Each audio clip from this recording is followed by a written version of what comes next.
Hello mga kaparikoy at ngayong araw nga mga parikoy panibago o ang gagawin na naman mga kaparikoy. Bali inabot na pala kami ng umaga dyan sa pag-prepare namin mga kaparikoy.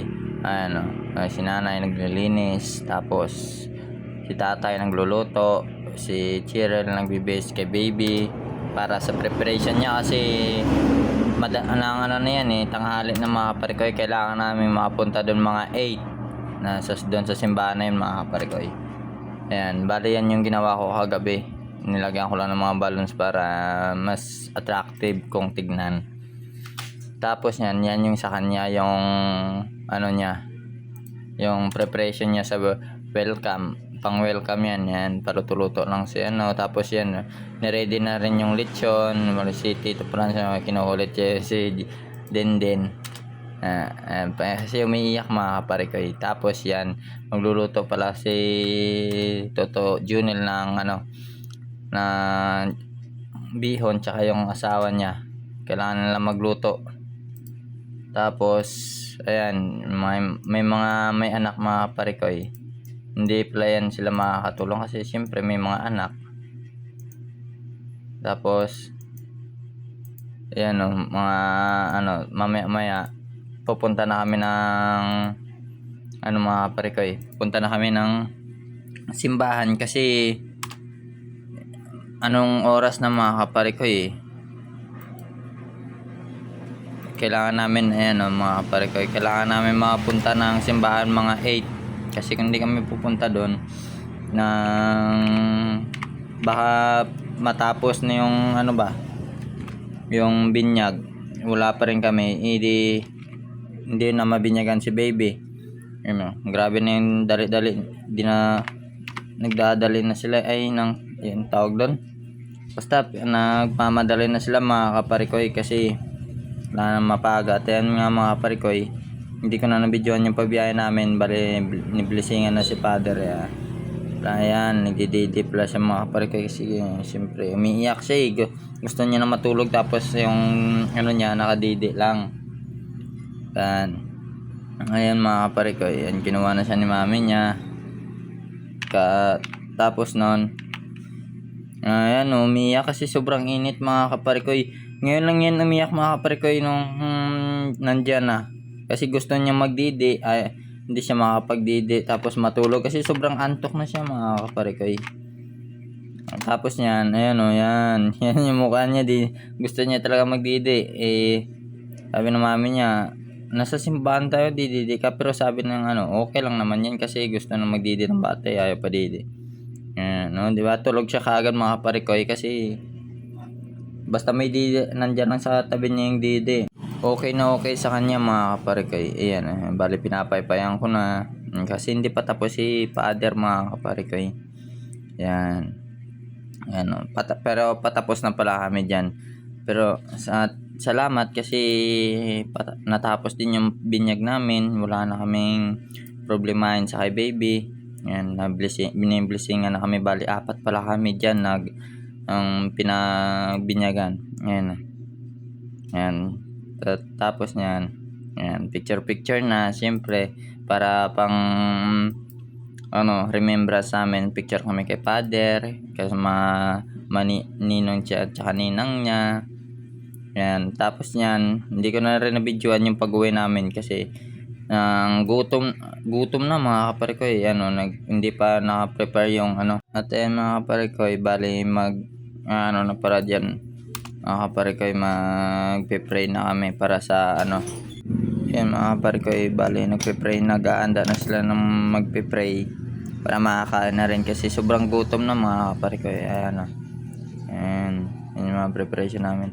Yan lang yung namin mga kaparikoy, konti lang kasi okay lang yan kahit konti lang yung namin, basta may binyagan lang na maayos yung anak namin at okay na rin, nabinyagan na rin, wala na kami po problemahin kasi para maging katoliko na siya mga kaparikoy. Yan, nagpe-pray na kami dyan para tapos niyan kainan na kasi sobrang gutom na mga kaparikoy. Hindi pa kami nag-almusal pala dyan kasi nagdire-diretso lang kami sa may sa simbahan mga kaparikoy.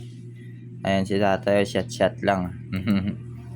Shot lang si tatay kasi siya yung nagpe-prepare sa amin mga kaparikoy. Kaya gusto niya makakain.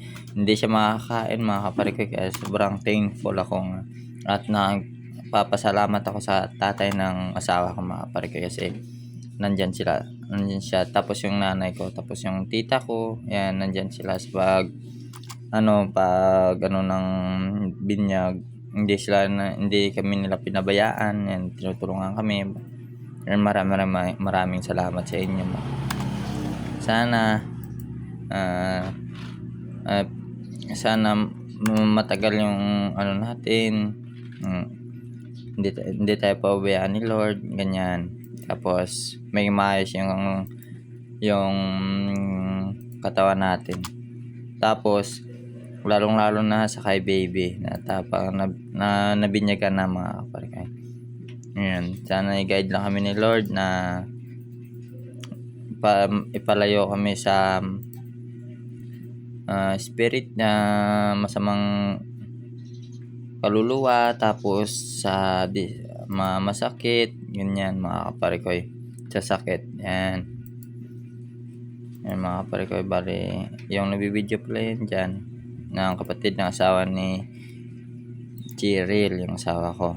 Yan, nagpipray pala kami dyan mga kaparikoy. Bali pinagandaan tayo ng kasi nag-a-assist yan ng simbahan, yung nagpipray sa amin, dating teacher. Yan, kasi nag-a-assist siya. Ayan yung tita ko mga kaparikoy. Pagkatapos niyan, para makakain na rin kami. Tapos yan, tapos na. So, sobrang thank you sa inyong lahat sa pagpunta, sa pagtulong, si nanay at si tatay na tumulong sa amin mag-prepare niyan. Yan, tapos yan, kain na. Sobrang sarap ng luto ni tatay pala na lechon mga kaparikoy, tsaka ni tito. Sobrang sarap, bilis maubos. Yan mga kaparikoy, bilis na ubos. Yan, sabi ko, tago nyo na muna yung ulo dun. Ulamin natin, masarap. Tinago nila yung ulo para kasi masarap mga kaparikoy. Ayan Ayan. Bali yung, lalo na yung balat mga kaparikoy, sobrang sarap, sobrang crispy. Hindi na sila kumakain ng laman mga kaparikoy kasi balat na lang yung hinihintay nila Ayan sobrang sarap naman ng balat mga kaparikoy. Hingi lang ng balat, okay na rin kasi parang papasalamat din ako na tapos din. Yan, wala namin po problemahin. Ano na lang po problemahin, siyempre magkasal kami, yan na lang. Pero susunod yung pagandaan ko rin yan, yung kasal namin. Yan, tapos hindi namin ayun, tignan nyo naman mga kaparikoy, sobrang sarap ng yan, tignan mo, grabe, sobrang sarap talaga yan, napaka-crispy. Yan sila kumakain na, kahit hindi naman gaano marami yung tao, okay na rin yan kasi. Tapos mga kaparikoy, kahit malayo yung mga tita namin, nagbiyahe pa pupunta rito para makaattend din ng misa at ng makaattend ng binyag ng mga maninay at maninay mga kaparikoy. Ayan sobrang sarap mga kaparikoy. Pag nakakain ka mga kaparikoy, hindi mo talaga makalimutan yung yung pangalan. Para makakalimutan mo talaga yung pangalan mo. Ayan. Yan, pa tawag nito, yung muusok pa kasi kakatapos lang lutuin yan mga kaparikoy Ayan. Tingnan mo, nag-aagawan kami mga kaparikoy kasi siyempre masarap Hanggang dito na lang pala mga kaparikoy. Salamat.